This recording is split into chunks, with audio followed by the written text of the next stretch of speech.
answers.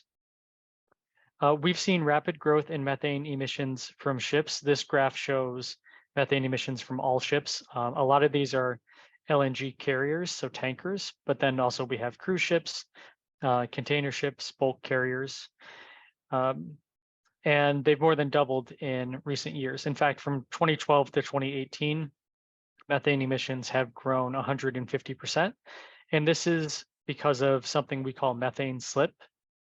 Methane slip is the methane that escapes unburned from marine engines. It's an unintended consequence of trying to cheaply comply with another IMO regulation that regulates nitrogen oxides. If you're going to use LNG as a marine fuel, the best way to avoid having to put expensive after treatment technology on your exhaust is to use low pressure fuel injection engines, which have poor combustion, which results in lower combustion temperatures, which results in lower nitrogen oxide emissions, but unburned methane that escapes directly to the atmosphere. And these high methane slip engines are shown in the orange slice, and you can see that they've been growing over time. So now, as of 2017, 40% of the LNG consumed by ships that use LNG as a fuel was in high methane slip engines, compared to just 20% in 2012, and that continues to grow. And that's because these high methane slip engines are the cheapest way to comply with those air pollution regulations for nitrogen oxides. There are low methane slip engines, that's the gray slice. They're growing, but they're definitely not the dominant technology, and that's because they have low methane slip, but they also have high nitrogen oxide emissions as a consequence. And so they need that expensive after treatment technology on their exhaust. Cruise ships are big uptakers of LNG as a marine fuel. There's a lot of things to like about LNG if you have a cruise company. It cleans up the exhaust from a visual point of view. You don't see the soot, you don't see the smoke, and it can improve air quality on deck. But globally, methane emissions can contribute to ground level ozone. And then also, it's really a greenhouse gas problem. The most recent example is the soon to be launched Icon of the Seas, a large cruise ship, 5,000 passengers from Royal Caribbean. It's the first Royal Caribbean cruise ship to use LNG. So this company knows the risks of using LNG. They know the climate implications of using LNG. Everyone in the industry knows the risks of running LNG from a climate perspective. And in fact, it's a pretty big gamble because this multi-billion-dollar ship could be, and maybe it's a billion-dollar ship, could be a stranded asset if it has to use if it can no longer use LNG in the future, or if it becomes really expensive to use LNG, which can happen with carbon pricing mechanisms that focus on greenhouse gases and not just carbon dioxide. They installed the largest LNG tank ever installed on a ship, which is there on the right-hand side. Not much good there for scale, I don't think. Maybe you can see some of the stairs. But I think it's something like 30 feet tall and 90 feet wide, each one of these. So maybe it's combined. So quite large. This is a kind of a busy slide. So let me sort of walk you through it. Let's focus just on the high methane slip engines. This is on the left-hand panel, and this shows you how much carbon dioxide equivalent emissions these ships are emitting by using this fuel. And carbon dioxide equivalents add up carbon dioxide, methane, nitrous oxide, and we also include black carbon, climate warming particle. But for LNG, it's all methane, really, that contributes here. So the carbon dioxide emissions are the blue portion of this bar, and then the methane emissions are the red portion of the bar. And so the total greenhouse gas emissions for the ship using LNG are quite high. there are other options. So we already talked about marine gas oil. This is also the alternative to using scrubbers. If you were to use marine gas oil, you would emit a lot less on emit a lot less from using the fuel. And there's also the option to use methanol.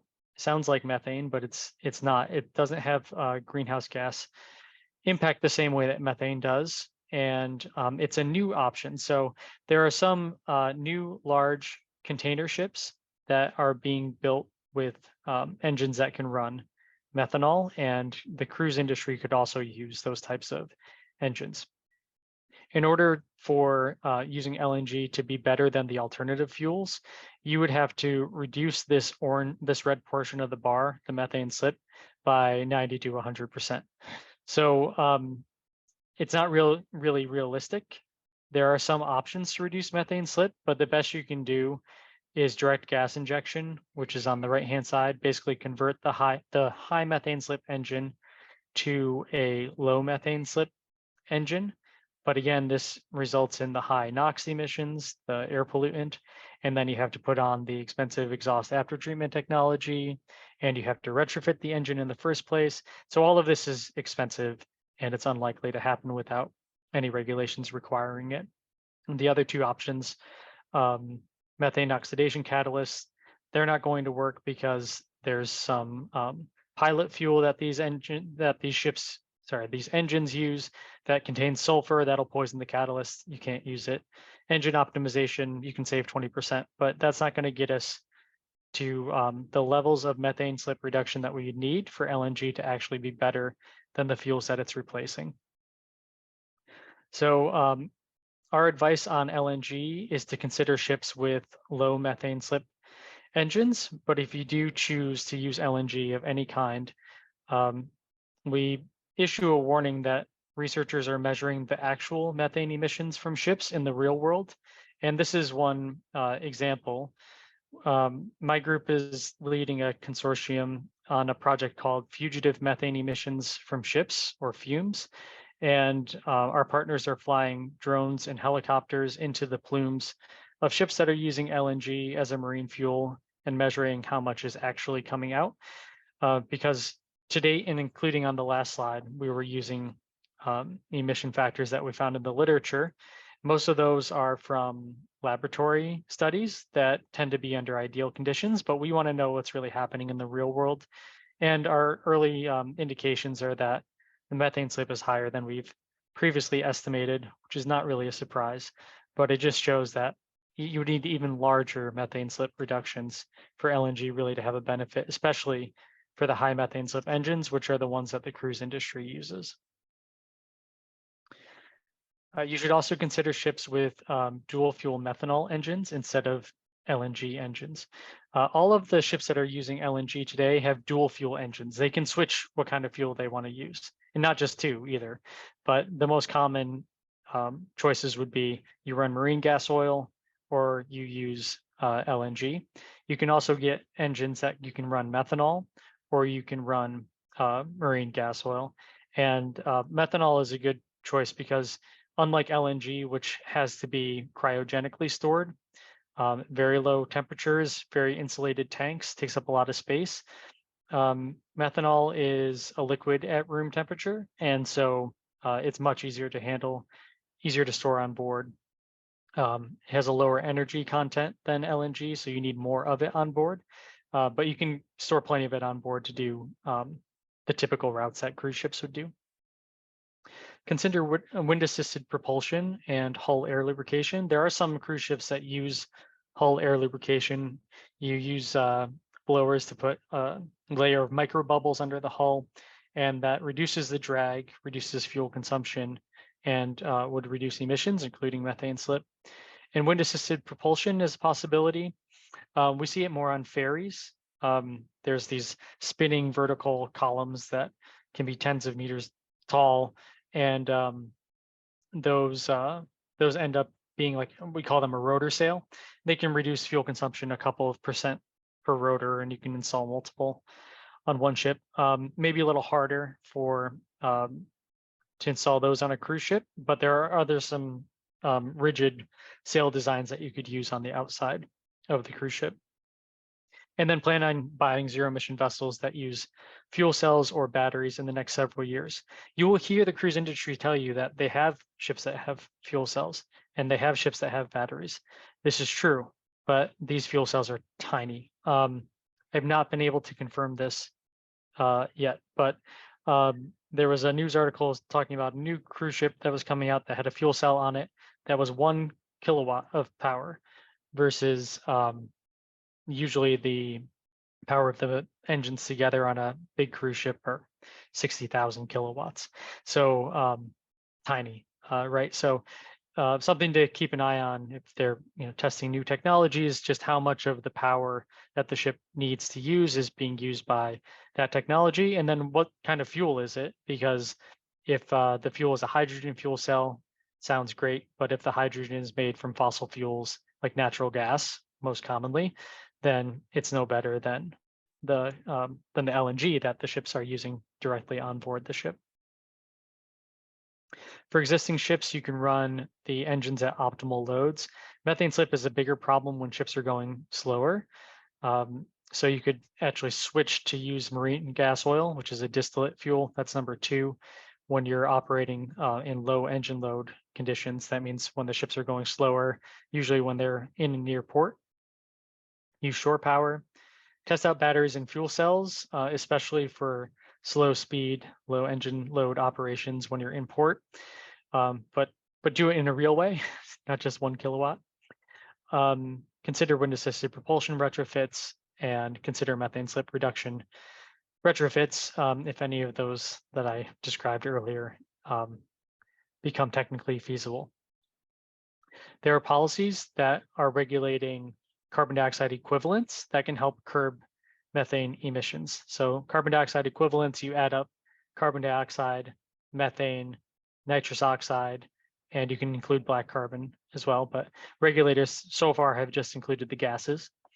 The EU has a fuel EU maritime regulation that is going to control and gradually reduce the allowable life cycle carbon dioxide equivalent intensity of marine fuels, so how much fuels emit when they're burned, on a life cycle basis. So some of that can be made using carbon from biosources that would have to be really careful about getting sustainable sources of that, which are in short supply, or using synthetic fuels where you're taking carbon dioxide from the atmosphere, or probably in the short term from fossil sources. So you end up using the carbon twice before it makes it to the atmosphere, but it still makes it to the atmosphere. The EU is also going to start charging for methane emissions under the emissions trading system. It'll include methane as a carbon dioxide equivalent in its carbon price starting in 2026. And the only thing that would be better is that these regulations focus on the 100-year impact of methane and any climate pollutant that's being regulated. But for methane's purpose, it's only in the atmosphere for 10 to 12 years on average as its average lifetime. So its 20-year impacts are actually would be better to assess its to price it, especially that we're so close to coming to more than 1.5 degrees. We're already at 1.2, 1.3 degrees above pre-industrial levels today. And so limiting additional near-term warming, which is in society's best interest, would be more effective if these regulations penalize methane more and using the 20-year global warming potential of methane, which is more than 80 times the warming impact of the same amount of carbon dioxide versus 30 times on a 100-year horizon, would result in higher prices on the carbon price. In the U.S., Representative Lowenthal from California introduced the Clean Shipping Act of 2022. Similar idea to Fuel EU Maritime, but with even stronger targets. It aims for 100% reduction in life cycle emissions from marine fuels by 2040 versus 80% reduction by 2050. And Fuel EU doesn't even have a date by which you get to zero yet. It's not going to pass this Congress, but it's nice to have it written up. And well, Representative Lowenthal is retiring, but advocates are looking for a window to continue to push forward on this when we get a more favorable Congress. Just a couple more slides, and then we'll turn it over to Q&A. The International Maritime Organization has started on the way to regulate carbon dioxide equivalents, but right now regulations only focus on carbon dioxide and carbon dioxide intensity at that. And regulations that actually include methane in any sort of way, I think, are probably 8 to 12 years away. Ports and countries can exercise their port state and coastal state control, and they can impose regulations unilaterally. They can set any rules they want on the ships that are sailing their waters, if it's close enough, and then also especially for ships that are calling on their ports, there's some really good legal basis for exercising port state control, which is how the Fuel EU Maritime is being implemented. So port states can do that. And we saw Port of Vancouver, for instance, exercise their authority with scrubbers. The same thing could be done for LNG. Final thoughts from me.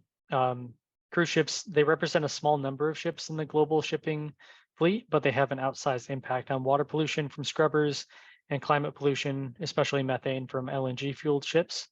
Policymakers can protect their waters and constituents from cruise ship pollution. They have the power.